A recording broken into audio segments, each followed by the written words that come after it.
పూజిస్తూ ఉంటారు.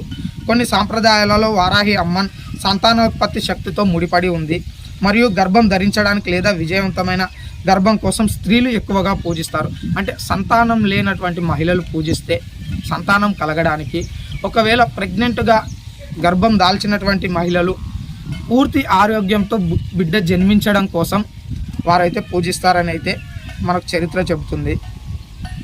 వ్యాధులు మరియు అనారోగ్యాల నుంచి నయం చేసే వ్యక్తిగా కూడా అమ్మవారిని పరిగణించబడతారు. వారాహి అమ్మన్ యొక్క ఆరాధనలో సాధారణంగా పూలు, పండ్లు, ఇతర నైవేద్యాలు, అలాగే ఆమెకు మంత్రాలు మరియు ప్రార్థనల పఠనం ఉంటాయి. ఆమె ఆరాధన తరచుగా దుర్గాదేవి లేదా కాళీ వంటి ఇతర మాతృదేవతలతో చేయబడి ఉంటుందని అయితే ఉంది. వారాహి అమ్మన్ ప్రసిద్ధి చెందిన ఆలయాలు ఎక్కడ ఉన్నాయి అనే విషయాన్ని కూడా మనం ఒకసారి తెలుసుకుందాం.